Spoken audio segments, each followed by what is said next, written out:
नमस्कार, आप देख रहे हैं दैनिक साथी। 31 जुलाई को ब्रिज मंडल यात्रा के दौरान मेवात के नूह में हुई हिंसा के बाद अब आरोप प्रत्यारोप का दौर भी शुरू हो गया है। इसी कड़ी में वीरवार को रेवाड़ी विधानसभा से लगातार 2 बार प्रत्याशी रहे पूर्व जिला प्रमुख सतीश यादव की भी एंट्री हो गई है। सतीश यादव ने नूह हिंसा को सरकार की चूक का प्रमाण माना है। इतना ही नहीं, केंद्रीय राज्य मंत्री गुरुग्राम से सांसद राव इंद्रजीत सिंह द्वारा दिल्ली में दिए गए बयान पर भी कड़ी प्रतिक्रिया दी है। उन्होंने कहा कि बयान झाड़ने से बात नहीं बनेगी, सांसद को लोगों के बीच आकर मरहम लगाने का काम करना चाहिए, जले पर नमक छिड़कने का काम सांसद न करे। वहीं मुख्यमंत्री के जनसंवाद कार्यक्रम के दौरान सांसद की दूरी पर भी सतीश यादव ने तंज कसा है। इतना ही नहीं, कांग्रेस के वरिष्ठ नेता पूर्व मंत्री कैप्टन अजय सिंह यादव को भी पूर्व जिला प्रमुख सतीश यादव ने आड़े हाथों लिया। उन्होंने कहा कि बच्चों को घसीटना ठीक नहीं है। वहीं रेवाड़ी में हो रही छिटपुट घटनाओं को लेकर पूर्व जिला प्रमुख ने कहा कि रेवाड़ी का माहौल किसी भी कीमत पर खराब नहीं होने देंगे। ये हमारी सबकी जिम्मेदारी बनती है कि माहौल को शांतिपूर्ण बनाएं, भाईचारा बढ़ाने का काम करें, ताकि एक बार फिर से जिंदगी पटरी पर लौट सके। पहले तो मैं देर से आपके सामने आया हूँ। 31 तारीख की जो नूह की घटना है उसके विषय में आपसे बात करने के लिए आया हूँ। मैं कहीं आउट ऑफ स्टेशन था। मैं तो आपके माध्यम से कोई बहुत लंबा चौड़ा कोई बात नहीं कहना चाहता, केवल यही कि हम सब भारतीय हैं और खासकर अपने जो मैं जहाँ का निवासी हूँ, जहाँ मैं बैठ के आपसे वार्तालाप कर रहा हूँ, बात कर रहा हूँ, ये रेवाड़ी क्षेत्र, हम इसका माहौल किसी भी कीमत पे आप सबकी मेरे से ज़्यादा जिम्मेवारी है ना बिगड़ने की। और जो इलाका निरंतर, जो हमारा इलाका प्रोग्रेस सिर्फ इसलिए कर रहा है कि हम सब यहाँ भाईचारे से रहते हैं, शांति बनाए रखें।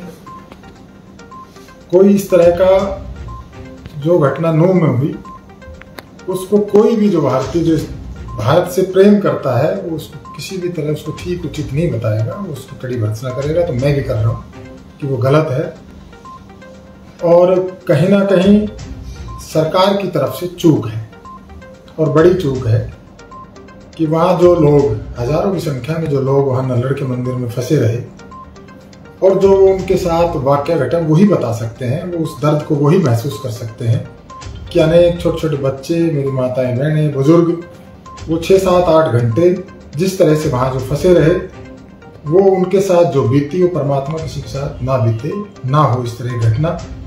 और हम अपने इलाके में शांति और आपसी सौहार्द कैसे बनाएं, इस पे निरंतर आप सबकी और मेरे जैसे व्यक्ति की भी जिम्मेवारी है कि यहाँ जो ये अहिरवाड़ क्षेत्र, जिसको हम आज भी सबसे शांत क्षेत्र मानते हैं, कि इसी तरह से इस इलाके की शांति भंग ना हो। सर, धारा 144 लागू है रेवाड़ी में, बावजूद छिटपुट घटनाएं लगातार सामने, 1 दर्जन से अधिक मजार तोड़ दी गई, कहीं दुकानें बंद, कितना वाजिब है इस तरह की असामाजिक तत्वों से वारदात हो गई, बावजूद इसके इस तरह की घटनाएं आ रही हैं? क्रिया की प्रतिक्रिया है और जो लोग ऐसा कर रहे हैं मैं उनको कदापि ठीक नहीं मानता। अपने धर्म को सबको मानना चाहिए, लेकिन दूसरे धर्म का भी सम्मान करना चाहिए। और अगर हम मेवात की घटना को सही नहीं मान रहे तो हमें यहाँ की भी उस घटना को सही नहीं मानना चाहिए। किसी पे हम आक्रमण करें या कोई लोग यहाँ कोई बाहर से आए हुए हैं जो कोई अपना काम धंधा यहाँ कर रहे हैं, हम उनके ऊपर आक्रमण करें, इस बात को कदापि भी ठीक नहीं माना जा सकता। मैं अपने धर्म को मानूं तो उसमें किसी दूसरे को एतराज़ नहीं होना चाहिए, लेकिन मैं किसी दूसरे धर्म के ऊपर जाकर आक्रमण करूँ, ये भी ठीक बात नहीं है। और हम सब मिल के इस पर काम करेंगे, किसी को भी ये इजाज़त नहीं देंगे, पुलिस प्रशासन भी नहीं देगा। जो यहाँ के जो जितने भी यहाँ के मेरे जो संगठन, जो भाई जो यहाँ काम कर रहे हैं, उन सब से, कई संगठनों से मेरी बात भी हुई है। आपसे बात करने से पहले किसी का नाम नहीं लेना चाहूँगा, उनसे भी यही कहा है कि हम अपने इलाके का माहौल खराब नहीं होने देंगे। सर, तो कैप्टन अजय सिंह यादव जी का बयान आया है, वो कह रहे हैं कि ये भाजपा का प्रायोजित कार्यक्रम है, राजनीति हो रही है। दूसरी तरफ भाजपा के कहता है कि इस पर राजनीति नहीं होनी चाहिए, इस तरह देख रहे हैं। देखिए, कैप्टन साहब तो अपनी वो बताएंगे, सीनियर लीडर है, पता नहीं उनके पास कहाँ से क्या इनपुट लेके आए, कौन सी IBC CBI से बात करके आए, वो तो वो जाने। लेकिन मैं ये कहता हूँ कि कहीं ना कहीं सरकार की चूक है, इसमें निसंदेह कोई शक नहीं है। लेकिन किसी पार्टी से जोड़ के इसको कहूँ तो वो गलत है, क्योंकि वहाँ जो लोग गए, तनाव दोनों तरफ से हुआ है। वहाँ हमारे जो लोग ये कहे कि यहाँ से जो लोग गए थे वो कोई लड़ाई करने के लिए सारे नहीं गए थे, एक आधे के अब आज वहाँ ऐसे भी लोग थे जो इस उन्माद में, इस लड़ाई में, जो वहाँ महिला बच्चे थे उनकी मदद भी कर रहे थे। तो हम मेवात में भी अच्छे लोग हैं जिन लोगों ने जान बचाई। और कुछ हमारी तरफ से मैं ये नहीं कहता, जो लोग चाहते हैं कि भारत खंडित हो जाए, जो लोग चाहते हैं इस इलाके का सौहार्द बिगड़ जाए, उन लोगों ने वहां भी जाकर प्रयास किया होगा। मैं उनको हिंदू नहीं मानता, लेकिन कोई ये कहे कि वहां सारे गए ही लड़ाई करने के लिए, तो वो भी सही नहीं है। क्योंकि जो यहाँ से गए उसमें 2-2, 3-3, 4-4 साल के बच्चे भी थे, 80 और 90 साल के बुजुर्ग भी थे, और मेरी बहन और बेटियां भी थी। तो वो कोई वहां किसी से लड़ने के लिए नहीं गए थे, वो अपनी धार्मिक आस्था के लिए वहां गए थे। तो जब कल सीएम का बयान आया कि हम सबकी सुरक्षा नहीं कर सकते, पुलिस सबकी सुरक्षा नहीं कर सकती पर्टिकुलर बंदे की, तो इस पर आप क्या कहेंगे? देखो, मैं इससे इत्तेफाक नहीं रखता। प्रत्येक भारत का संविधान ये कहता है कि सबकी जान माल की सुरक्षा करना सरकार की नैतिक जिम्मेवारी और फर्ज है, और उनका ये कहना किसी भी तरह से उचित और जायज नहीं ठहराया जा सकता। आज भी मुझे अपनी भारतीय फौज पे और हरियाणा पुलिस के जवान पे और पैरामिलिट्री फोर्स पे गर्व और फक्र है कि चाहे 6-7 घंटे डिले हुआ, वो किस नाकामी से हुआ वो जांच का विषय है, लेकिन वहां से जो उन लोगों को, हमारे जो महिलाएं या जो बुजुर्ग या नौजवान जो बच्चे फंसे हुए थे, उनको आखिरकार निकाल के तो पुलिस ही लाई ना। कैप्टन साहब की बात है, लोकसभा चुनाव लड़े थे यहीं से, वो कह रहे हैं कि वोटों का ध्रुवीकरण करने के लिए इसको रचा गया है। क्या लगता है कि ध्रुवीकरण होगा, इसको फायदा भाजपा को होगा, भाजपा कैंडिडेट्स को होगा? मैंने कुछ देर पहले भी आपको कहा कि आज जांच, जो आप जिसको जांच कहते हो ना, जांच मेरे से ज्यादा बेहतर आप कर सकते हो। आपके सामने एक एक विजुअल, एक एक फुटेज, एक एक स्टेटमेंट सबकी है, और कैसे क्या हुआ, क्यों ये झगड़ा हुआ, क्यों उपद्र हुआ, इसको रोका तो कैसे रोका जा सकता था, ये सब चीजें आपके पास है। वो जमाना चला गया जब एक आम आदमी घर में बैठा उसको पता नहीं लगता था, आज प्रत्येक को पता है। अगर वो होगा तो कुछ चुनाव का समय आया, बात कर लेना। आज चुनाव का समय नहीं है, आज समय है कि मेरे इस रेवाड़ी, इस मेवात क्षेत्र में शांति कैसे हो, और हरियाणा प्रदेश में जो आज तक कभी नहीं हुआ वो कैसे शांत रहे, और समय समय पे उपद्रवियों, चाहे वो किसी भी, चाहे जाट आंदोलन के रूप में, चाहे किसी भी रूप में, कौम को बदनाम करने का प्रयास करते रहे और आगे भी निरंतर करते रहेंगे। प्रधान जी, गुरुग्राम सांसद ने बयान दिया है कि दोनों पक्षों के विकास हथियार थे, कितना वाजिब इस तरह का? अब मैं तो दोनों पक्ष नहीं मानता, मैं तो आपसे पहले कह रहा हूँ हम सब भारतीय हैं। और रही बात पक्षों के पास हथियार की, तो हमारे यहाँ से रेवाड़ी से सैकड़ों की संख्या में महिलाएं, बच्चे, बुजुर्ग और नौजवान गए थे। और मेरा एक बात का मानना है कि अपराधी की कोई जात और धर्म नहीं हुआ करता है। कोई भी व्यक्ति अपराध करने के लिए अपने परिवार के साथ नहीं लेके जाएगा। और कोई अगर 1-आधा% मैं ये कहता हूँ कि मैं उनकी बात को भी कहूँ, अगर 1-आधा% कोई था भी, तो आप सभी लोगों को एक नजरिए से नहीं देख सकते। और ये माननीय सांसद की नैतिक जिम्मेवारी भी है और फर्ज भी है कि वो केवल दिल्ली में बैठ के बयान ना दे कि मैंने वहां फोन कर लिया, मैंने वहां फोन कर लिया। आपको 5 वर्ष से यहाँ से जनता ने सांसद बना रखा है। आप जनता के बीच में आइए, जनता के बीच में आके वस्तुस्थिति का ज्ञान लीजिए कि वाकई में हुआ क्या था। आपको यहाँ किसी से टेलीफोन से किसी ने बता दिया और आपने उस पर बयान झाड़ दिया, उससे बात नहीं बनेगी।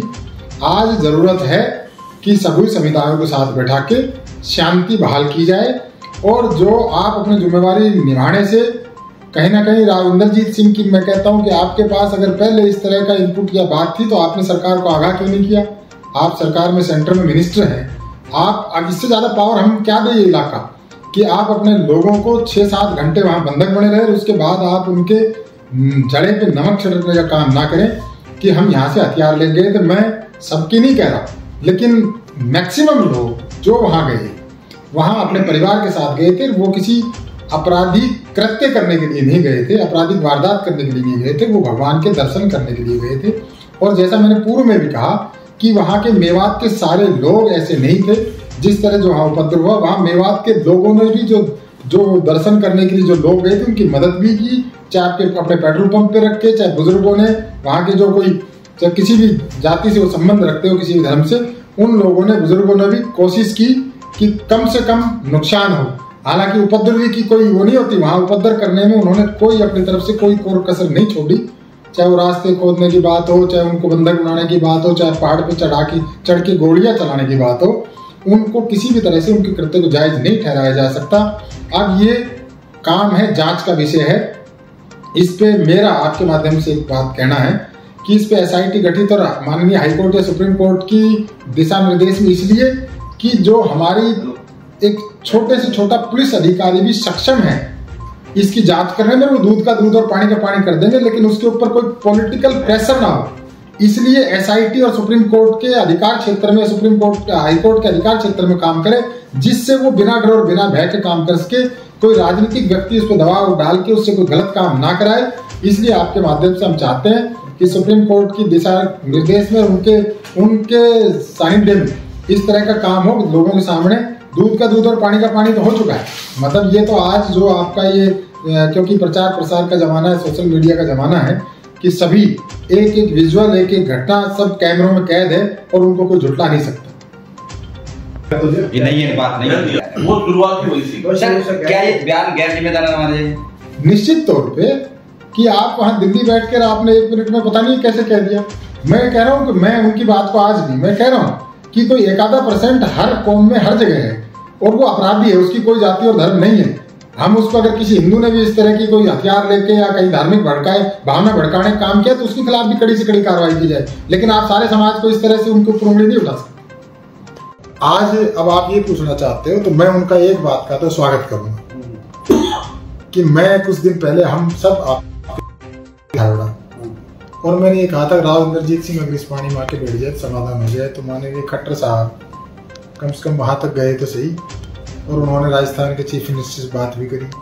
और जिस दिन धारवाड़ा क्षेत्र के उस पानी का वाकई में इलाज हो गया, जिस तरह से अब सीएम आने के बाद हमारे पास जो ऊपर उठ के उनका फूल मालाओं से नहीं सारे तरह से जैसे कहेंगे वैसे उनका तहे दिल से स्वागत करेंगे कि उनमें, और एक आज आंशिक रूप से स्वागत आज कर देते हैं आपके माध्यम से कि उन्होंने कम से कम इतनी नैतिकता दिखाई कि उस पानी में चल के गए। रही काम की चीफ मिनिस्टर को जनता दरबार या आप कहो जनता दरबार, उसको जनसंवाद दरबार ना कह के उसको जनसंवाद करना चाहिए, क्योंकि बहुत से लोग ऐसे हैं जो चंडीगढ़ तक नहीं पहुंच पाते और जो अपनी बात अधिकारी कई बार बीच में बैठ जाते हैं, वहां तक उन तक अपने पक्ष नहीं रख पाते। अब यहाँ ये कितना रख पाए कितना नहीं, क्योंकि मैंने जनसंवाद को सुना नहीं।